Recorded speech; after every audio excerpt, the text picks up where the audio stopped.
Hello, dear friends. My name is Hutch, and I make videos and put them on the internet. First of all, I just want to say the response on the channel in the last month and a half has just gone well beyond what I imagined it would be when I first conceived of making this switch.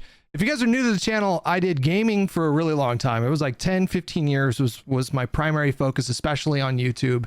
And this switch to politics for me is it's new on this channel. I've been doing it on the stream for a little bit, but it's definitely new here. I had major concerns that the existing audience that was here for this channel was just not interested in politics, that there would be more of like an angry reaction from a lot of you guys.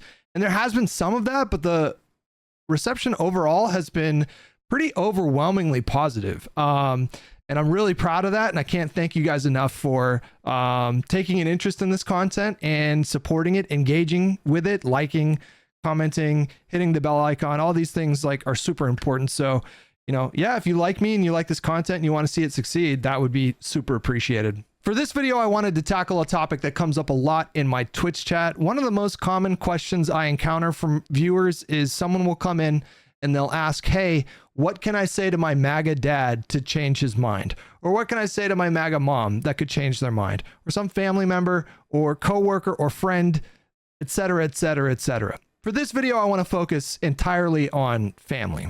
So whenever somebody asks me this question, like, hey, how can I change my dad's mind about politics? He's a big Trump guy.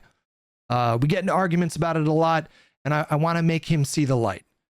That's probably the most common dynamic that I run into in terms of chat and viewers. But I think the advice that I'm about to give you guys applies in either direction. It doesn't matter. And it can apply to other family members as well. Brothers, sisters, cousins, whatever. I do want to focus entirely on family for this particular topic, because this is something that has been super relevant for me in my life, especially during the Trump years. My dad is a huge Trump supporter. Okay. So let's just lay it out there. My views have not changed that much since I entered college back in 2001.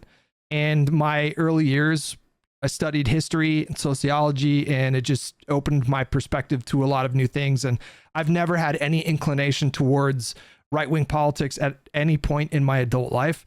And my dad is very much conservative. It goes back before Trump. My dad was a Kennedy Democrat. He was a Clinton Democrat.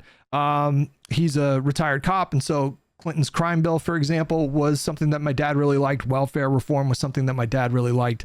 I don't know if he was a big Reagan fan, but I assume he was and is. By the time that Trump came around in 2016, my dad was a huge fan, okay? And this was something that did cause a little bit of conflict between him and I. We're both very hard-headed when we're both very opinionated, and we would argue quite a bit. It happened on Facebook a lot back then. It happened in person a lot back then. It seemed like every time we interacted, one of us or the other would bring up something political and it would turn into an argument. Now, this went on for years, I would say. And it was not something that I enjoyed. There's an element of personal involvement with family that adds layers of emotion to whatever conversation you're having. And, you know, I normally do like to argue about politics, but all the better with strangers. It's something that's interesting and fun for me. It helps me sort of refine my own arguments. But I didn't enjoy doing it with him, and I don't to this day. So when somebody asks me the question, hey, how can I change my dad's mind about MAGA? I think you're asking the wrong question. Okay, let me explain. I think the question is, how do I accept that my dad is MAGA? Because 99 times out of 100, you're not going to change their mind. That's just the reality. Sometimes it happens, sometimes, but that's more likely to happen for particular issues. Maybe you can change their mind about this or that policy, or maybe you can change their mind about this or that specific politician. But in terms of their overarching worldview, in my experience, and based on my interactions with others and asking them about their experience, it is very, very, very rarely the case that you can change someone's political ideology. It's also just plainly the case that the older you get, the more ingrained your beliefs are. It is more difficult rather to change the older that you get. When you're young, you don't have a ton of life experience. You don't have a ton of wisdom or knowledge. and your brain is very malleable. You're still learning about the world. You're still learning about history. You're still learning about your place in the world. And so your beliefs might kind of shift more rapidly. They might be more fluid in the beginning. As you get older, once you get 30, 40, 50 years old, basically everybody at that point has a general idea of how they view the world, how they view things like ideal governance. And it's very difficult to change that. One of the things that I think gets you in trouble in life more than most other things are the sets of expectations that you bring with you into any experience or into any relationship. When you assign expectations to someone and then they don't fulfill those expectations, they don't meet whatever standard you've set for them, and then you get upset, you are 99.99% responsible for your own suffering in that moment. The other person that you place those expectations on, they are who they are, and they are not beholden to your expectations. And so it's just been the case for me that I've found that the more I can lean into acceptance when it comes to my relationships with individuals, families, my relationship with my fiance, the less expectations I put on them and the more acceptance I practice with that person, the happier I am, the less aggravated I am, and the better we get along. Some people don't have great relationships with their family, and I'm not going to speak to that. Like if you're in an actual abusive situation in your family, if you deal with someone who crosses boundaries that you might have or acts in a way that is unacceptable to your dignity or whatever, then people need to take steps that they see fit to protect themselves from toxic individuals. And sometimes, unfortunately, that does include family members. For me, I am not willing to sacrifice my relationship with my dad because of Donald Trump and Kamala Harris. I'm not going to do it. My father and I are quite different in many ways, and there is some personality clash. And if we're not careful, we can sort of very easily spiral into an argument, and then that lasts for days or weeks or months. That's just the way that our dynamic is. But as I've gotten older, my relationship with him has gotten better because I've actively practiced acceptance. I no longer have this expectation that he is going to change his mind or that I can be the one to change his mind about this or that thing. And so when he opens his mouth and he starts talking about issues in ways that I may find distasteful or even abhorrent from time to time, I accept. I don't fight that. I don't engage with it. I just accept it. An experience that we had a few years ago really changed the dynamic too. And I think some of you guys in here, whoever is watching this, that have experienced a similar kind of loss understand what I'm talking about. We lost my sister to pancreatic cancer in 2020. It was a very sudden diagnosis. From diagnosis to her departure, it was about 7 or 8 months. And it was during the height of the pandemic. And so I was restricted in seeing her, like physically spending time with her, which was a huge bummer. But I was there when she passed. I was there with my dad, my mom, my sisters, my nieces.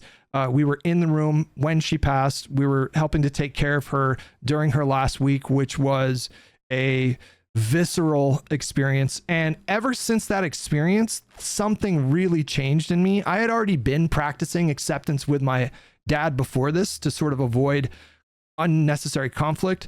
But after seeing the pain that he and my mom went through losing their daughter, something really, really shifted in me. And I got to a point internally where I prioritized and valued family in a way that I hadn't before. Like I had taken my sister for granted. I never expected anybody in my family would get a diagnosis and then pass 7 or 8 months later. And it happened. And it just changed my entire perspective on how I view my family and what I view my role in my family as. And so it for me provided this natural incentive to sort of like try to meet my dad where he is. And I'm happy to say that we actually get along better than we've ever gotten along in my life, despite the fact that he is as pro-Trump as he ever has been. They moved to a place, I don't want to say the state, but they moved to a state and they moved to this neighborhood, and I visited their neighborhood a couple times, and It is the Trumpiest neighborhood I have ever seen. You pass by other houses and there's like 13 signs about, you know, Killer Kamala and, you know, MAGA and, you know, all this stuff, you know, like really intense, like amount of signs. It's like, it was like, I want to say between like 12 and 20 signs on this one. So anyways, it's a very like Trumpy kind of neighborhood. And that's what makes him happy. And I'm in a place where it doesn't bother me. In fact, it's the opposite. I'm like, dude, if you're happier in this setting, if you feel more comfortable around the setting, like I'm happy for you. That's great. I'll come and visit you. Let's hang out. Now, I realize this advice is not going to be that appealing to a lot of people. I know a lot of you guys are looking for this answer, you know, this concrete answer that I could give you, you know, the surefire way to make people that are in your life, people that you care about, you know, see the light in accordance with your ideology. And I'm sorry to say that there is no advice that I can give you. People are the way that they are, and you either accept them or you don't. And you either prioritize family or you don't. I can't speak to everybody else's experience. And so it's not necessarily, you know, your fault, whoever's watching this. If you have a relationship that's super strained with somebody in your family, that person has a part to play in that toxic dynamic too. And politics in the modern era just makes all that stuff just 10 times worse. But if I can just say, if I could just offer, if I could just relay my experience, the second that I stopped trying to change my dad's mind about things that he was never going to change his mind about, my relationship with him improved immeasurably. I was more calm when I was around him. The things that used to bother me no longer bothered me. And for me, protecting that relationship and protecting myself is a huge priority, and it's been a really good thing for me in my life. So that is the advice that I have to give to you guys on this beautiful Friday in America. I hope you guys enjoy your weekend. Thanks again for watching the video. I'll see you on the next one.